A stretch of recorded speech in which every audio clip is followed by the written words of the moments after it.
Hello and welcome to the Daily Meal for Tuesday the 7th of April 2026. In today's Millwall news we start out with this from Alex Neil, more post-match comments from the southernnews.co.uk.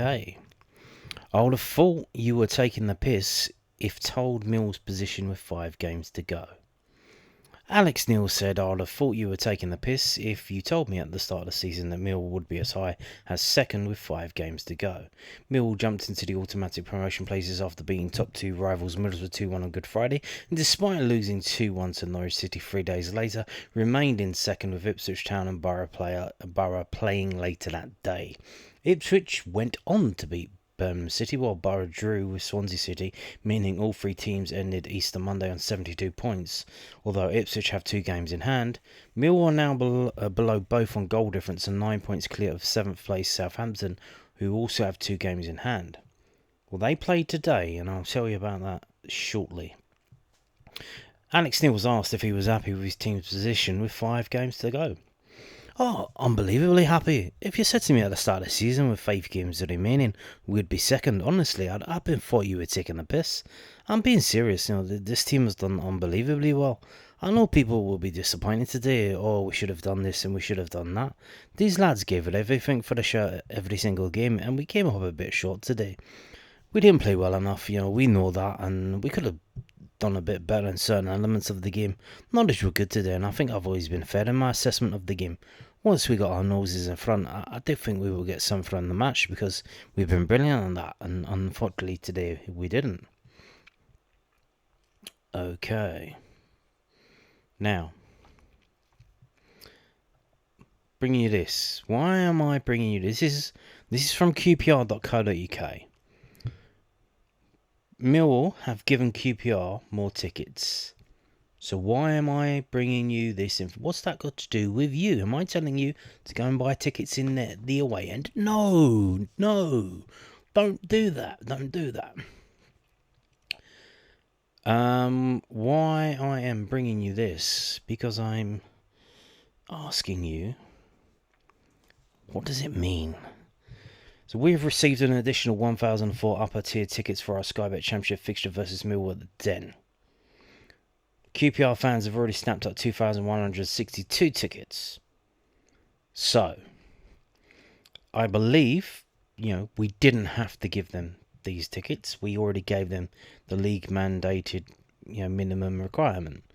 So, tough shit, crack on with it.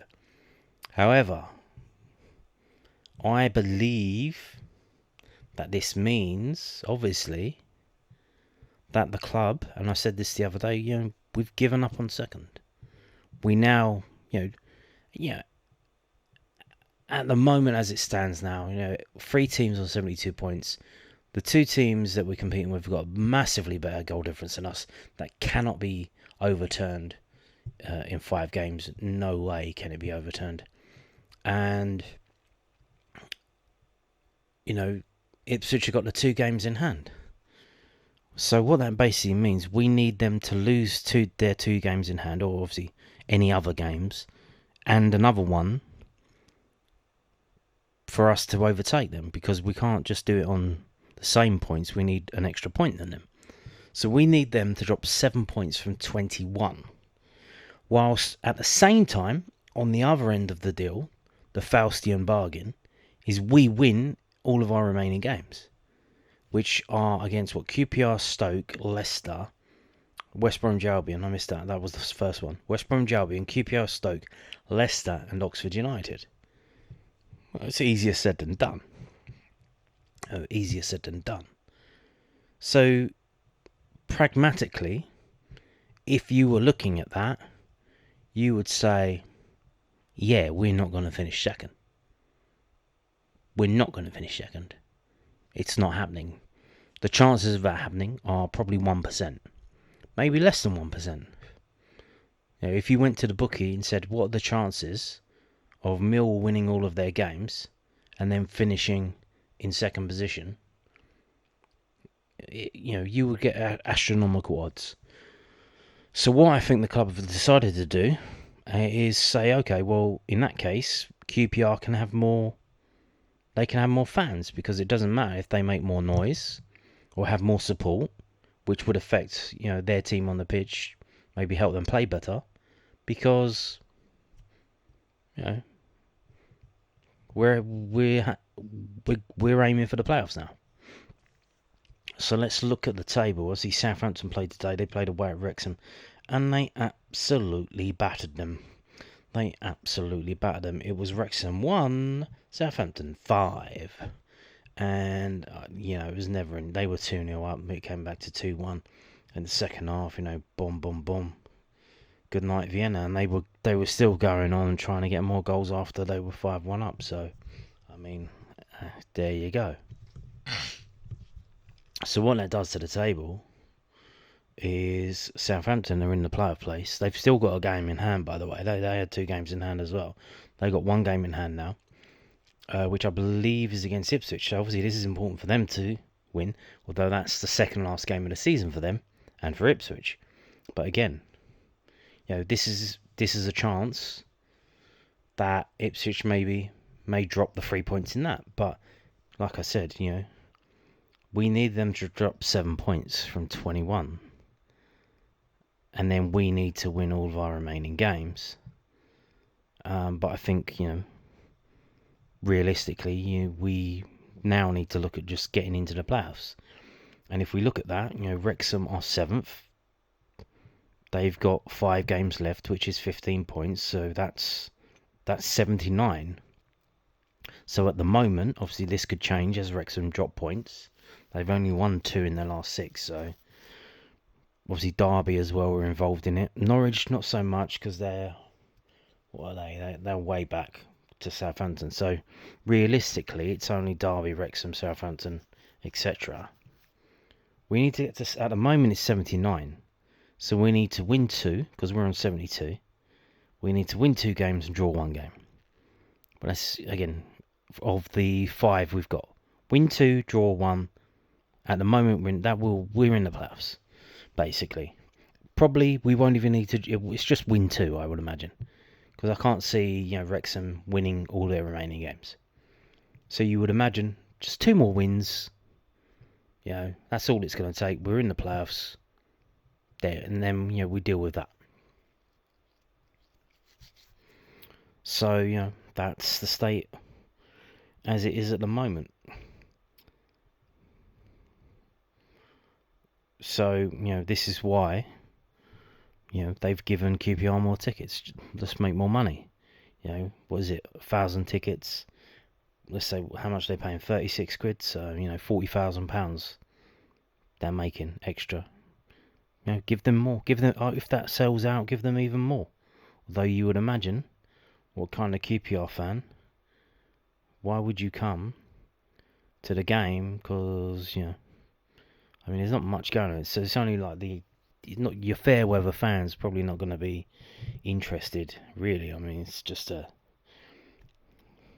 mid-table mediocrity again from Queen's Park Rangers, as always. And as soon as they were guaranteed mid-table, they've just started winning. So that's something else we need to contend with. So there you go. Not only that, but obviously, so here's the situation. If the club have decided, okay, let's settle for the playoffs, what's the situation going to be if they are looking that far forward? What's the situation going to be regarding the sale of playoff tickets? Now, the last time we were in this situation, i.e. in the playoffs in Division 2, aka the Championship, we lost to Birmingham. We drew 1-1 in the first leg. We come away for the second leg, away for the first leg, home for the second leg, and we lose, after extra time, because they didn't have away goals in the thing then. I don't think they do now. They've changed all kinds of things, so maybe they've changed it. But they didn't have away goals, which is weird, because in all other two-legged competitions, i.e. the EFL Cup at the time, and European games, they were two-legged, and they gave an advantage to away goals, which would have sent us through. 1-1 away and then 0-0 at home. we would have gone through. But that wasn't to be. We needed to score, but we didn't, and then Stern John popped up at the end and scored that goal that sent us out. We didn't have a membership then. The membership was brought in because of what happened after the Birmingham game around the ground. So what's the selling details for the playoff semi-final? If we get there, obviously, as it stands now, we ain't guaranteed playoff football. That's still, even though that's probably about 60% chance of that happening, 70% chance of that happening, we could technically still finish 9th. If we lose all of our remaining games, there's a possibility that we could finish 9th. But realistically, you've got to imagine that we will finish probably either 4th or 5th, you would imagine. I would say that it will be members and season ticket holders only. And even then, they would have to ration out the members on points, on loyalty points, because there's too many members. I think there's 9,000 plus season ticket holders, maybe 13,000, 15,000 members. Obviously, they don't publish the numbers. We hear bits and pieces, but I think it's around that mark. So you do the math, that's 24,000. And that's more that can fit in the home end, which is about 16,000, 15,000. So somebody's going to miss out.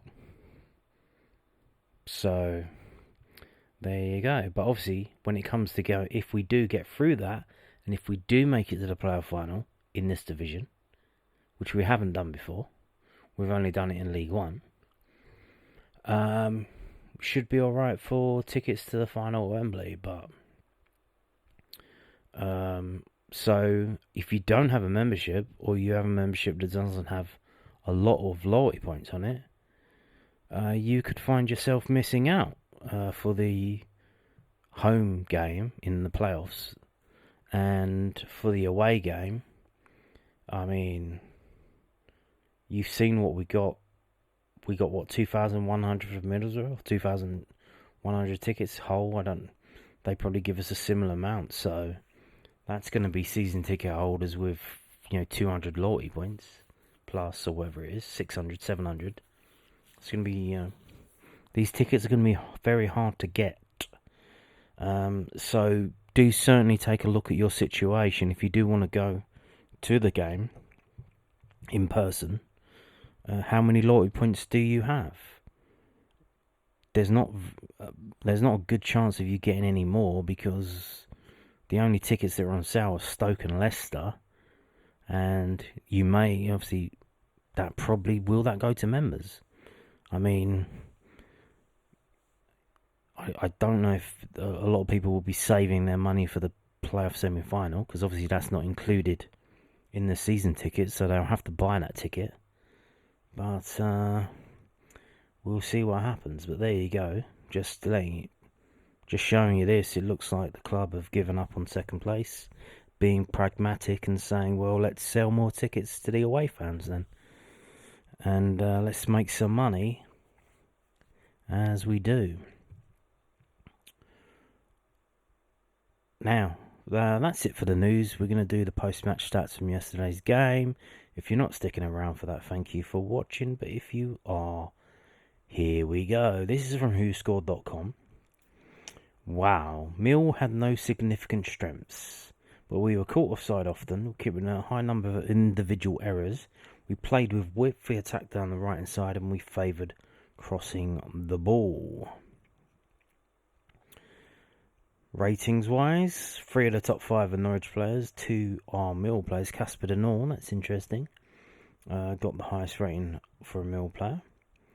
A lot of shots from Mill players. Tackles, mostly from Mill players. Barry Ballon with 3. Casper with 4. Coburn with 2. Attempts on goal, 10 to 12. 7 to 7 open play, 3 to 2 set piece, 0 to 3 counter attacks, and that's obviously what did us in the end, is the counter attacks.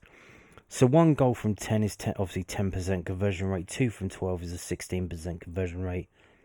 So we got the basically average for the championship, and they got slightly above the average there. We were mostly going down that right hand side, and they were mostly going down their right hand side. So terrorising Zach Sturge. Shot directions, shot zones, action zones, and player positions.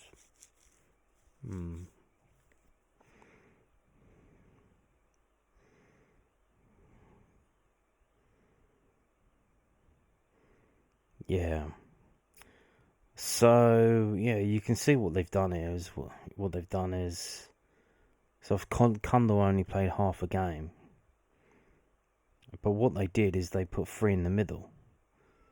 So it looked like it was a triangle inverted, as in it was Casper de Nor playing at the back, holding 2 midfielders in front of him, and Negley was supposed to be on the left but cutting in. So you can see, the massive gap here. You can see why they were going down the right hand side, because Negley was tucking in rather than being on the left hand side.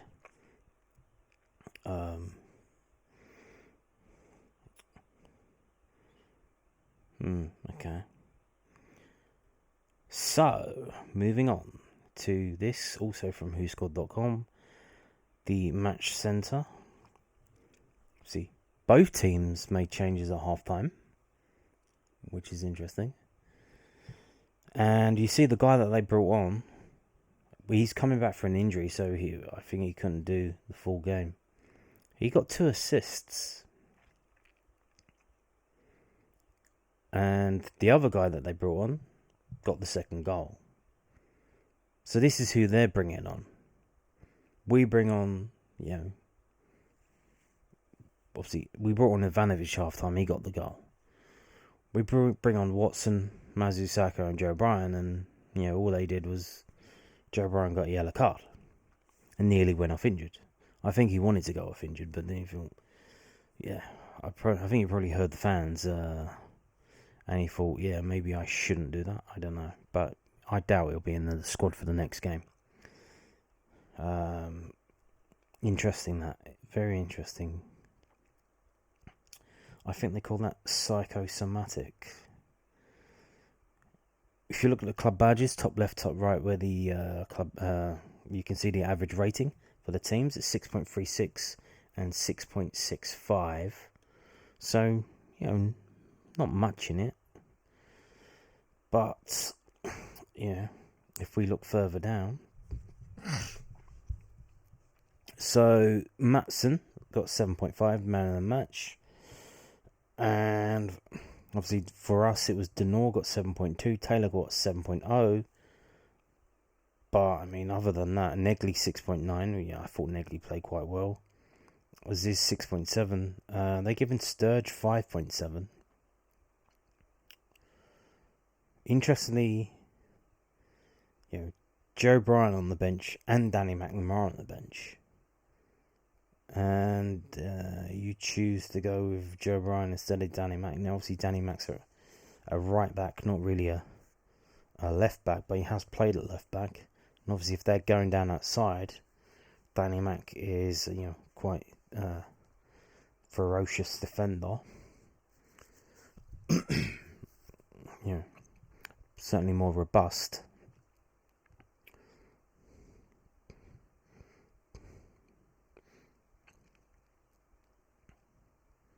Total shots 10 to 12. These are the players who had the shots.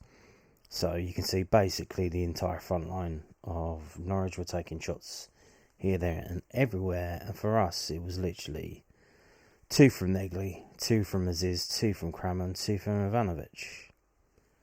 Kundal didn't have a shot. Coburn didn't have a shot. Bannon didn't have a shot. And Coburn was on for 90 minutes, didn't have a shot. Ivanovic was on for 45. Had 2 and scored 1. Possession, 46 to 53. So not that much in it, really.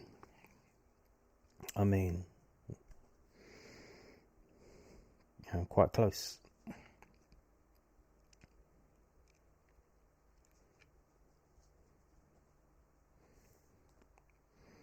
So you can see this is the amount of time, percentage of the match time that these players were in possession.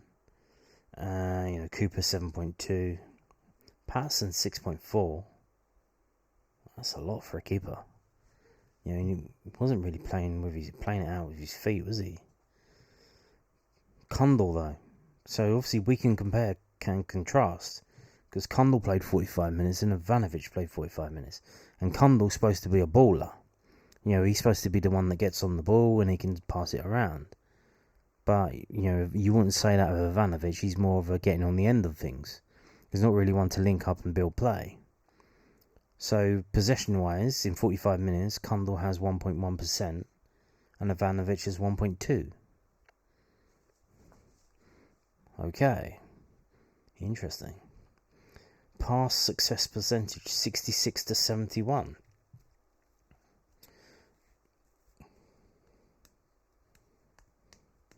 And there you go, Cundall, 100% pass rate. But how many passes did he actually have? You got Denor with 80% and Bannon with 67.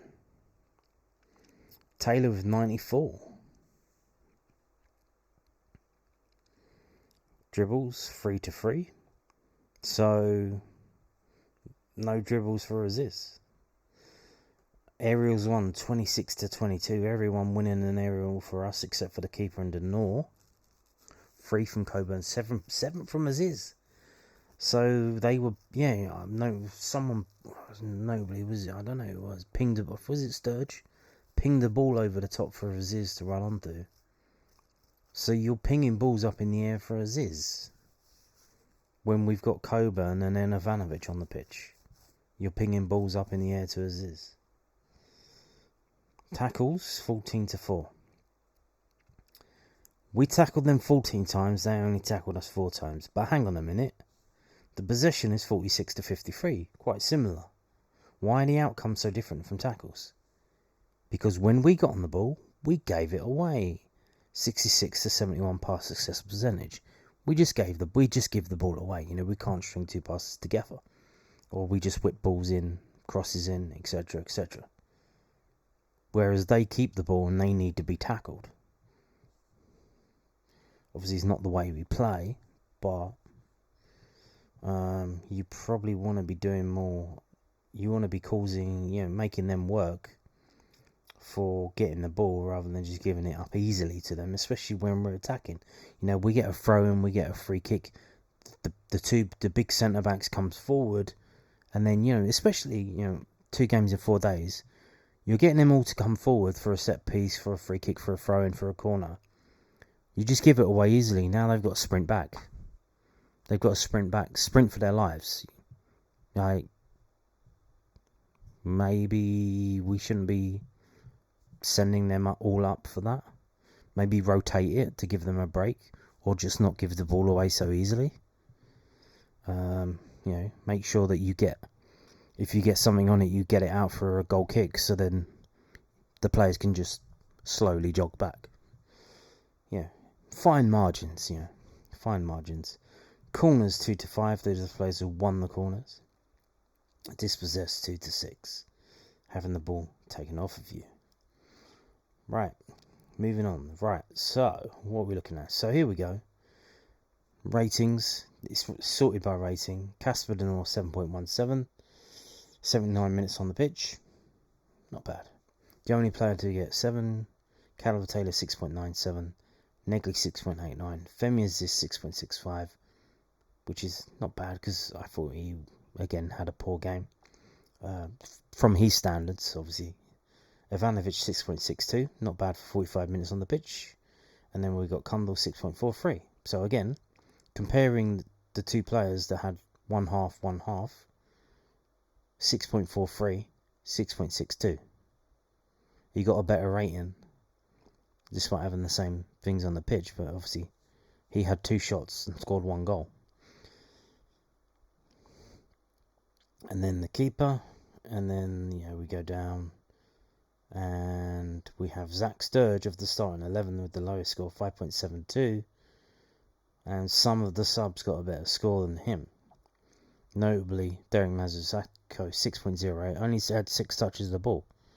Sturge has 53 touches. Derek has 6 touches, gets 6.08. Barry Bannon was 6.22, that's 37 touches of the ball in 85 minutes, which is about the same as Casper Nor. Okay.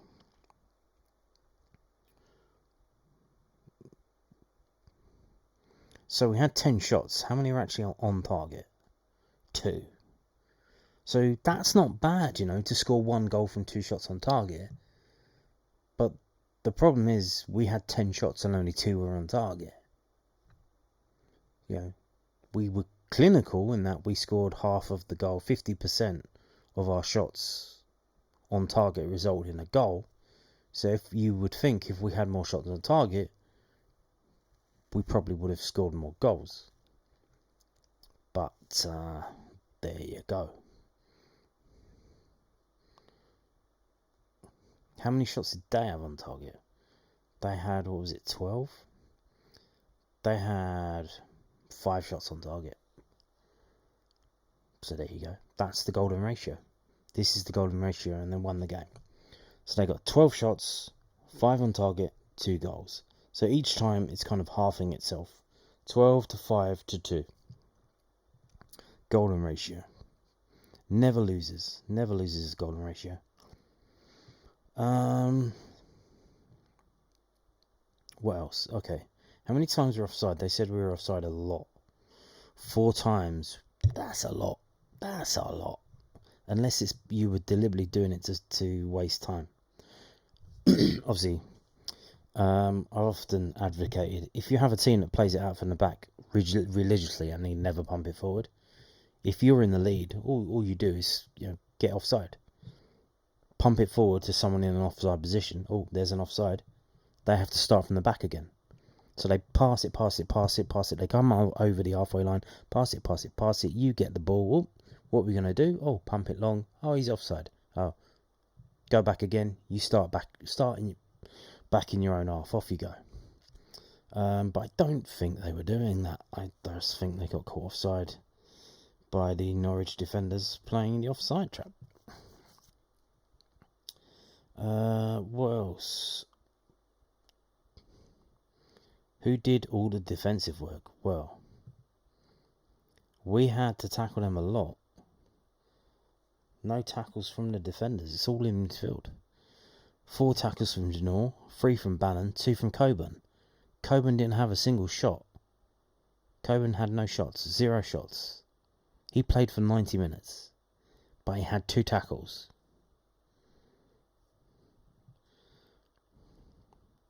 Interceptions, Crammer with 2, Taylor with 2, Taylor with 1, Cooper. Clearances, oh, hang on. Derek Mazuzako, 1 interception. Clearances, Taylor with 9, Cooper with 4, Crammer with 3, Casper Denor with 3. Casper Denor certainly stepped up. You can see why he got the highest score of the Millwall players. Block shots, Casper with 2. Again, at the top of the table. So there you go. Passing wise, just want to show. So compare. So obviously we saw that Kundal had 100% on his passing. How many passes did he actually make? 8. He made 8 passes. So he got replaced by Ivanovic. Ivanovic had 9 passes. But here's the thing. So 8 passes in 45 minutes, 100%. Ivanovic 9 passes in 45 minutes, 22.2%. So again, like I said, he's not one who gets on the ball and sprays it around, but he had more passes than Luke Kundal in the same amount of time. And even, let's say if you double up Luke Kundal, let's say 2 times 8 is 16. Well, Casper's 25. Bannon's 30 passes. Negley's 26. Like, this is, it's not a lot. Not a lot. So, moving on to this from fotmob.com. If we look on the right hand side, top stats, ball possession, as we've just seen, 46 to 54, but we have the expected goals, and the expected goals is like the scoreline, 0.92 to 2.13, so 2 to 1. That's how it finished. Total shots 10 to 12, shots on target 2 to 5, big chances 2 to 3, big chances missed 1 to 2, accurate passes 210 to 268, which is 66 and 71, fouls committed 12 to 7, corners 2 to 5. As mentioned, the expected goals was 0.92 to 2.13. Shots 10 to 12, shots off target 6 to 3. Shots on target 2 to 5, block shots 2 to 4. No one hit the woodwork. Shots inside the box 8 to 10, shots outside the box 2 and 2. Passing, so it's not like they were overly passing it. 316 to 376. That's not that far apart. 210 to 268 as mentioned, 111 to 141 in their own half. In the opposition half, 99 for us, 127 for them. Accurate long balls 25 to 19, which is 43% to 27%. Accurate crosses 5 to 4, which is 25% to 27%. Throw-ins 33 for us, 22 for them. Touches in the opposition box 14 to 24, and offsides 4 to 3. So both sides were offside a lot. Maybe that was a wonky linesman. Maybe he put a bet on. Yellow cards 1 to 2. Going to the defence, tackles 14 to 4, interception 6 to 8, blocks 4 to 2, clearances 23 to 28. Keeper saves 3 to 1. Duels 1, 49 to 40. Ground duels 1, 23 to 18, which is 56% to 44%. Aerial duels 1, 26 to 22, which is 54% to 46%. Successful dribbles 3 each, which is 60% for us and 27% for them. So you look at that, looks good. The duels look good. Mentioning the duels, so looking at aerial, let's look at the aerial duels. So Femia's is aerial duels 7-1 out of 10, so that's 3 loss, 70%. You look at Caleb Taylor, 4 of 5, that's 80%. Jake Cooper, 4 of 7, 57%, that's not like him. Crammer, 3 of 4, 75%. Josh Coburn didn't have a shot and only won 3 aerial duels, 3 of 8, that's 38%. Where is Ivanovic? How did he get on? 1 of 3, 33%. Okay. Hang on. Whoa, what was that? Oh, that was their player. I thought that said 0 and 5 on Joe Bryan, but it was the guy above him. I was going to say, are you serious? Are you serious? Goalkeeper. Anthony Patson. 3 saves, 2 goals conceded. Expected goals on target faced 2.54. Goals prevented 0.54. Acted as a sweeper once. Their keeper only had to make 1 save.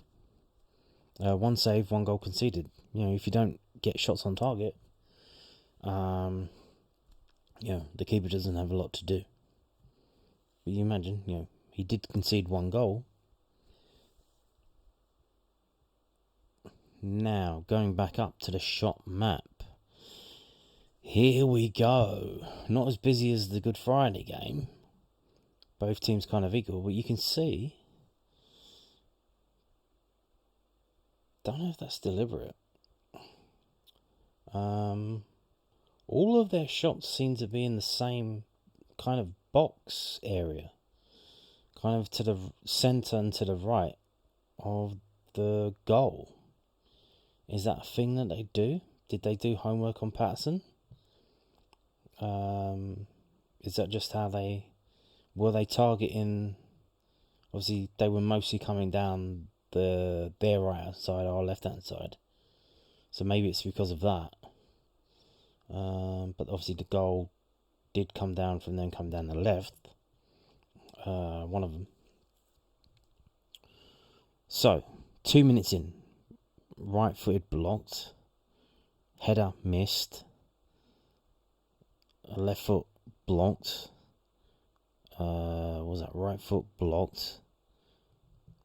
Have we had a shot yet? No, it's all... The first 5 shots are all them. First 6 shots are all them. Got saved, which is a good save because it goes from 48% to 58%. And it got saved. That was a fast break. So a counter-attack. We had our first shot in the 32nd minute. And it was left-footed from Aziz, missed to the right. Oh dear. They go back to shooting. Missed to the left. Saved. And this was a good save because this goes from 0.23 to 0.73. So 0.8 is a penalty. So that was, as good as a penalty. So that was a good save. And then Kramer, our second shot of the game, 37 minutes by the way. Header, wide right. Taylor, header, over the bar. And then we go into the second half. So we had 3 shots in the first half. We come out the second half. Obviously the change has been made. The change has been made and we are playing better. We do start playing better. But once they make their substitutions, the Motore guy they bring on, he changes the game. Should we have made changes to deal with that? Bringing on Danny Mack to man mark him or something? I don't know. Obviously at that point, you're trying to win the game by being attacking. And obviously, it's not Neil Harris, Gary Rowett. We don't go one up and then defend for our lives for 90 minutes. So, second half, header, Kramer missed. Not a single shot on target. No, what was one on target yet? No. None of our shots were on target. They're all off target. 47, Kramer, header, off target. First shot on target for us, 51 minutes. Attempt saved, 1% to 9%. Negley, left-footed. Ivanovic, header, wide right. Goal. 56 minutes, 0.48 to 0.55. Goal. 56 minutes. And then straight away, the first shot after our goal is them scoring a goal from the D. I thought it was further out than that, but they're saying it was on the D. Right in the top corner, 0.15 to 0.65 goal. Then Aziz, that's, wow, okay. That looks like it nearly went out for a throw-in. And then a goal. So we score, and their first 2 shots after our goal was them scoring. So, again, there's not a lot going on here. So 56 minutes, 62 minutes, what's that, 6 minutes later. 62 minutes after, so that's 12 minutes. 12 minutes between that. So 12 minutes from shots, from one shot to another shot for anyone. They score, they have a shot, they score. 12 minutes later, the next shot takes place. Obviously, by this time, all the substitutions are happening, and that kind of changes the momentum. It kind of slows down the shots happening. 12 minutes later, we have a shot ridiculously off target. 2 minutes after that, they score with their... And should have done better than that. Goes from 0.77 to 0.56. So it actually goes down. It goes down in XG. Which usually that suggests it should have been saved. Okay. Negley blocked. Watson blocked. Darling saved. Header from a corner. McLean missed, and then that was it. So, looks like they didn't even have that many shots in the second half. No. Wow. They had 4 shots in the second half. And they scored 2 goals. They had 4 shots. 3 were on target and 2 were scored. And they seem to be all in the same position, like I said. Is this something they were coached to do? Take a shot from this position? Are they trying to get between the 2 centre-backs? Are they trying to, shall I go? Shall you go? What are we going to do? Who's dealing with that? Is it Caleb Taylor? Is it Jake Cooper? Is that what they're trying to do? Or is it just coincidence that they all their shots seem to be in kind of like the same region? I don't know. But I think that's it. Yep, that's it.